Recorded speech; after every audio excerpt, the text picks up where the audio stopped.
Hey guys, can you hear us? Okay, I got Drake first, then Maldo.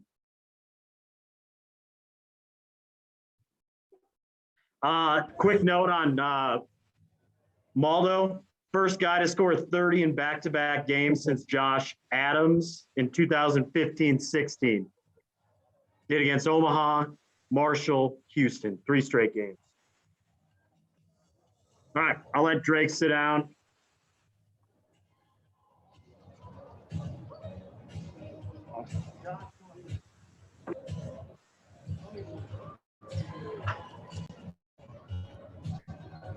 Hey, Drake, can you hear us?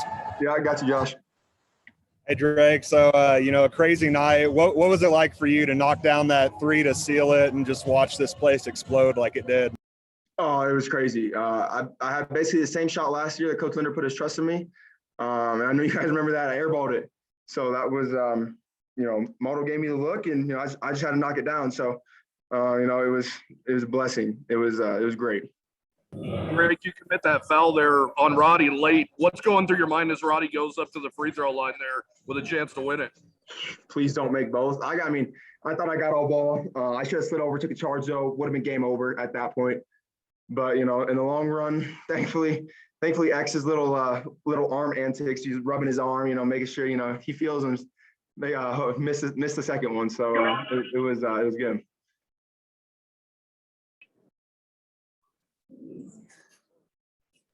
Drake, how special was this atmosphere today? This is an atmosphere that we haven't seen around here in a really long time. Oh, it was great. It felt like, I think it was louder than the Spectrum whenever we played there. I mean, it was deafening. I couldn't hear myself think. It was unbelievable. Shout out to all the fans, shout out to all the students, everybody who came out and played a part in this huge win. It's always great to be CSU. How did it feel to get tackled by Noah down there in the corner? Oh man, I was like, no, stop pushing me, man. Like I fell, and he just wanted to stop. That's my brother though, man. Me and Noah grew up about 2 hours away from each other. We know a lot of the same people. But I love Noah to death, just like I love all these guys to death. It was a great moment. Drake, obviously you got a taste of playing Colorado State last year, but the atmosphere obviously was nothing like this. What was it like playing in this game tonight? Just the emotions, it's 50 minutes before tip, seats are filling up. I mean, I look up, 2 minutes to go. I mean, everybody's standing in the upper bowl, basically. I mean, there's a lot of people here. I mean, it was just unbelievable. It was time of my life. It's probably one of the top 3 places I think I've ever, atmosphere-wise played in. Drake, you got to see it a little bit earlier this year down at Grand Canyon and seeing just kind of what that kind of consistent, atmosphere can be like. After seeing tonight, do you kind of see a little bit of that potential here at Arena Auditorium? Yeah, I mean, the GCU crowd's a little younger. They're more like, they try to turn it into a club. Our fans are just really loud, and I love that. And that place was deafening as well. That place was a lot of fun to play at. But there's nothing like the AA. There, people come here and the altitude they die. I mean, that's the bottom line. We're trying to make it the hardest place in the country to play. Drake, how big is this week for you guys? I know you were focused on Colorado State, but now you have Boise State coming in here. Obviously, those are 2 contenders along with yourselves. Yeah, this was a huge win to. Now I think we're rolling, and now we got a really good Boise team coming in here that obviously we just saw. I don't know how many days ago, but it's time to. I know it's gonna be hard for them to breathe up here, so I'm excited to get them up here and see what our fans can do again. What's it been like to see Maldo just go off these last 2 games on the offensive end and kind of carry the load down there? Oh man, it's unbelievable. Old man Maldo, and he's over here. He was on the ground a little bit. He's getting old, but he's really putting it together. Dude's unreal. I love playing with him. He makes the game so much easier for me and the other guys. It's a blast playing with him. And we work on this stuff all the time, and we communicate, and in the long run, it pays off.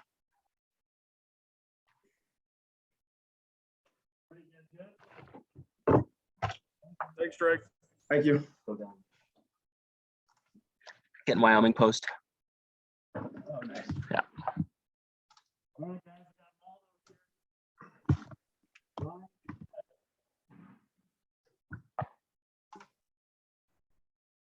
Maldo, can you hear us?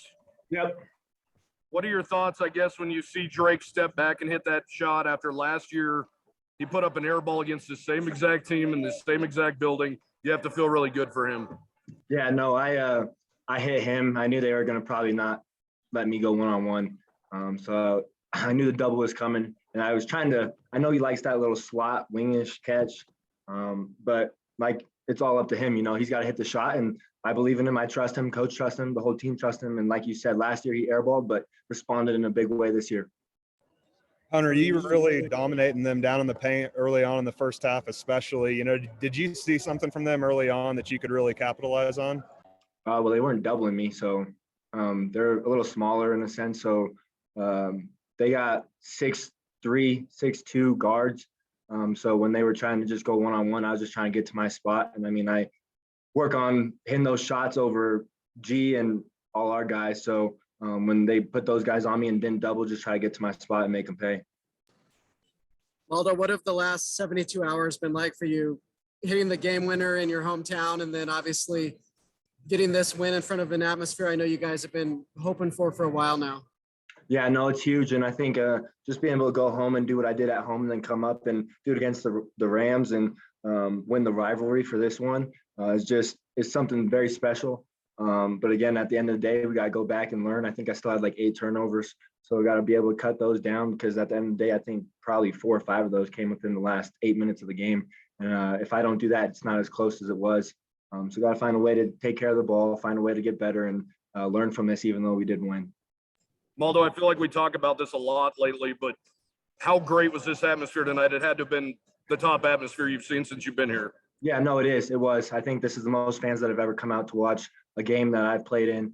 And it was huge. Shout out to all the fans. Shout out to everyone that came, the students, especially as the game got on and got down to crunch time. They were loud. And like Drake said, it was deafening and they brought the energy and it definitely helped us out. So hopefully we'll see everyone there and more on Thursday when we play Boise. Maldo, you and Drake both obviously played over 40 minutes tonight. And obviously hit big shots late. How has your chemistry grown throughout the year? And what is it to the point now where how your flow is with him? I mean, he's my roommate. Him and Thompson are my roommates. So me and him, especially just when we're at the house, like we talk basketball, but he's a great guy. And we've gotten super close this year just being in the same class. So for him to do what he's doing is very special, and I'm very glad to see it. Makes me super happy. Are you surprised that Roddy missed the second free throw after making the first one look pretty calm and smooth? It was super high, so I was like, all right, if he adjusted at all, hopefully it's short. And he did miss it. Obviously, in that time, you can't really do nothing yourself, so it's out of your control. So you just hope he misses, and if he does, make sure they don't get the rebound. And lucky for us, he missed it, and we were able to come out with the win. Hunter, just talk about the win and what it does for momentum, moving forward. It brings a lot of momentum, especially carrying this into Boise. We got to make sure we bring it into Boise. But at the end of the day, it's still one game. We got to go out there and be 1-0 every game. So we got to find a way to learn from it, like I said, and keep that momentum, especially with the crowd behind us.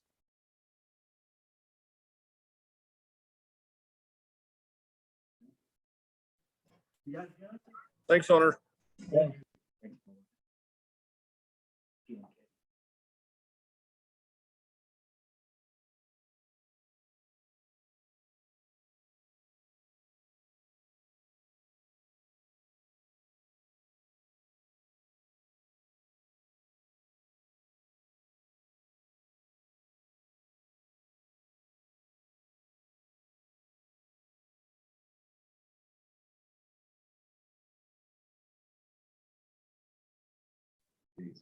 All right, guys, got coach here. Go ahead, get started. He's got a bunch of front runners show up when we're beating the Rams. Even Graf, of course, he's here. I like you, Graf. That's why I give you a hard time.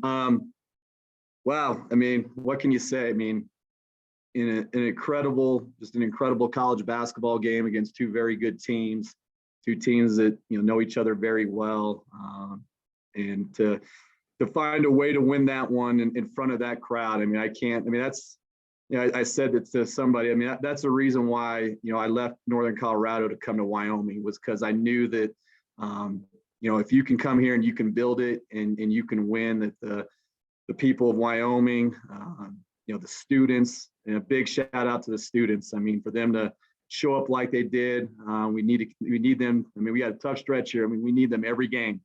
And as I saw Maury Brown on the way out, told him that probably reminded him a little bit of the old days when it was really the Dome of Doom, and the energy that crowd brought. It really helped us out. I mean, there was a lot of ebbs and flows with that game, and luckily we kind of withstood it for the most part.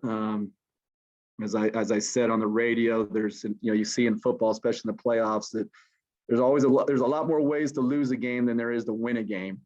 And you see that in the NFL playoffs. And, we almost invented a new way to lose that game in regulation, with just some of the egregious fouls that we made 94 feet away from the basket. But for our guys just to really stick together.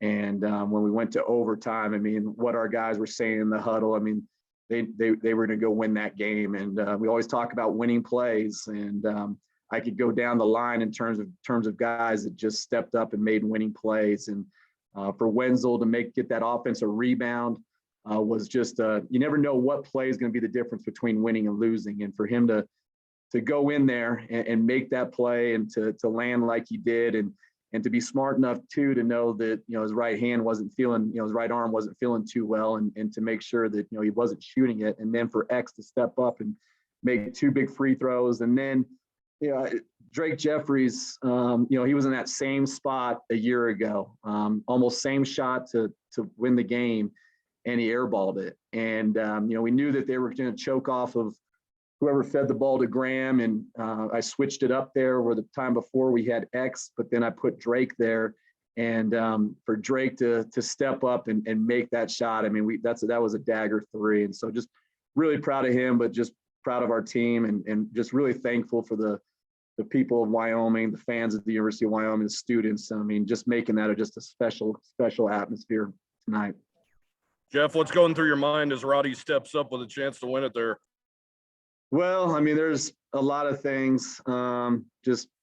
Usually, I mean, praying, I'm not sure. I mean, I think every coach prays to win, and usually, I mean, it's not always ever answered. But I was probably, my parents being devout Catholics, I mean, I was definitely probably saying a couple of prayers to hopefully for him to miss it. And he's such a good player. I mean, some of the shots that he made down the stretch, I mean, I was assuming he was going to make it, but thankfully did. But before that, for Graham to step up, and it's funny how some guys, when that moment, they that's where Graham, I mean, he wants the ball in those moments. And there's guys that you might be a 70% free throw shooter in the first 38 minutes of the game, and then lo and behold, the last 2 minutes they don't miss. And then there's guys that are 90% free throw shooters. You get them the last 2 minutes, and then they turn into 50% free throw shooters. And so for him to make those shots, and then that last play was tough. I mean, we knew they were going to get downhill. We had Graham at the rim protecting the rim. Drake kind of reached in. He thought he got all ball, but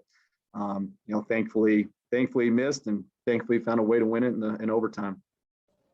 Hey Jeff, and thankfully we don't have the overtime rules that the NFL has, where if the first team scores, we obviously would have lost. So shout out to Josh Allen and the overtime rules. Hey Jeff, going off of Cody's question, how big of an advantage is it for you guys having those students right there on the court, especially when they have that energy that they did tonight? I mean, it's before I got here, and you look at the winning percentage at the University of Wyoming. I mean, it's one of the highest winning percentages in the country. You factor in the altitude, hard place to travel to, but when you add that type of energy, and you add that type of support, it makes a big difference. And for our guys, I mean, we've played in front of some good crowds at home, but I was a little worried that, knowing that we were going to have a really good crowd, how we would kind of react to that. But I thought we did a really good job of handling that situation, and just embracing it, and not letting it speed you up, not letting you do things that you can't do, but really in those moments when you need to get a stop. And that's where, luckily as we start to get more people, and Especially when you have those students. And hopefully, I didn't tear my labrum trying to, wave my arms up and down. As you guys probably know, I mean, I'm pretty stoic on the sideline, but we need those, moments, when we need a defense to stop and we need that place to get loud. And it got loud tonight. And it's just special because, as I told the guys beforehand, I mean, 2 years ago when I took this job, I mean, those three guys, Maldo, Kenny Foster, and Hunter Thompson, I mean, they had to trust in me that this would be possible. And knowing that they had never seen that during their time here. And then I had to try to convince, 9 or 10 guys, Graham Ike, Jeremiah Odin, Xavier Dussel, Drake Jeffries, all these guys that, hey, that this is what this is what Wyoming can be. And this is why it's a special place. And this is why you come to the University of Wyoming, because you will get this support that you don't get at most places. And for those guys, those returning guys to trust us, trust the coaching staff during a crazy time. And for those guys that had options that could have went to other places, those new guys, for them to trust the coaching staff that this could be possible, and then to see it come to fruition, it's a special feeling. Jeff, there was a sequence late in the second half where it looked like CSU had a dunk and Jeremiah blocked it, and then Drake hit a three. It seems like Jeremiah, where maybe he hit the wall last year at this time, is really coming on strong. Just your thoughts on how Jeremiah is playing right now. Yeah, I mean, he just, he's kind of the X factor, and it was big to see him because he put so much time in shooting the ball. And after he stepped out of bounds on the one when he turned it down on that left corner, I'm like, if you don't shoot it, you're coming out. And then he made 2 threes in the corner. But then just, his ability to make winning plays. I mean, with his athleticism to go and make a block like that. I mean, there's not a lot of guys that can do that. And, his length and athleticism helps us be better defensively. And then, his ability to space the floor. And he just puts in so much time, as much time as anybody. And he's a late bloomer, and he's a guy that's, still learning how to play on the perimeter. But he's a guy that, as he continues, he's technically a freshman still. He's a COVID freshman. I mean, he's going to continue to do the right things. He's going to continue to make winning plays, and he's going to continue to help us win games. Jeff, how does it feel just to beat CSU and finally get your first win in the rivalry? Well, I mean, as we told our guys, I mean, we've only played 6 games in league. I mean, we still got, after tonight, we have 11 more games to go, and it's the border war is a big deal. I mean, it's a really big deal, and I had Coach Bull down at practice yesterday. I mean, and for him, I saw him out of the corner of my eyes. I saw Coach Bull in there, getting the student section going before the game. So, I really appreciate him and his friendship, and him, kind of letting us know and what it means to beat Colorado State, because we hadn't done it, and for the football team, they've taken care of business on that front. And, I said, for our guys, I said, it's a big win. I mean, we really respect those guys and what they do, and we know they're a good team. But we also know too that, it's going to be short lived, because now you got to turn around, and lo and behold, you got Boise State showing up here on Thursday.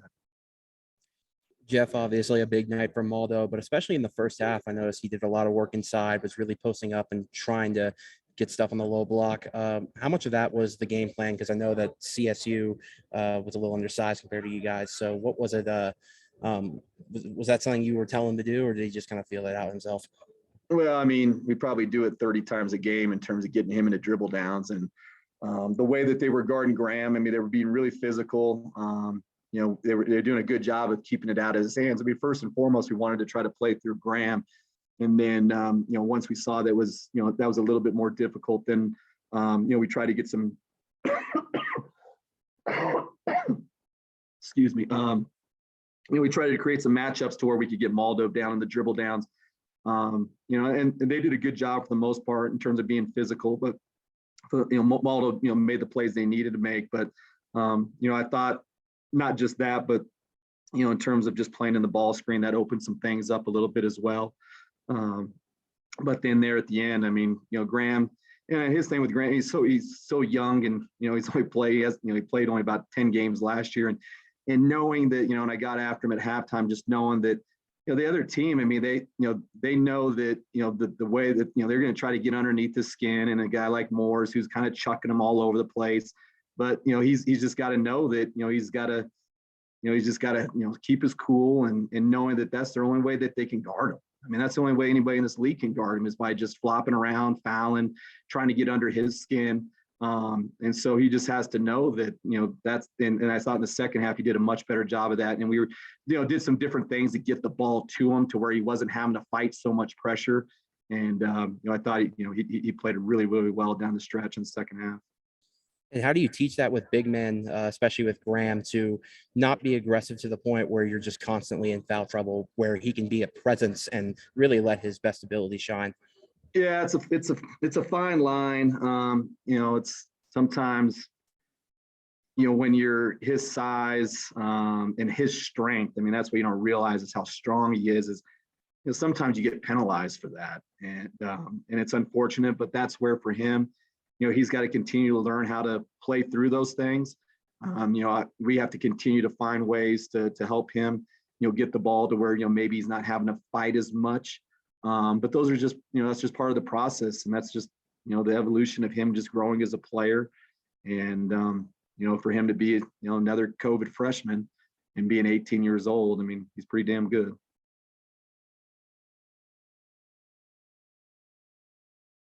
All right, guys. Thank you. Hey, Jeff, I have a What? Jeff, What's that?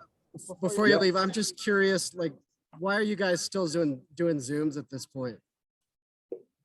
To be honest with you, that's maybe above or below my pay grade. And so that would be a question for the infamous Nick Seaman. So Yeah. that would be him. I'll meet with you in person. I got no reasons not to, but you can talk to Seaman about that. Thanks. Thank you, Jeff. Best question all night. Guys, the reason we have that problem and issue is we do not have a room big enough to socially distance. That's our problem. So as much as I would love, trust me, I would rather do it in person, but we don't have the room. So we'll figure it out.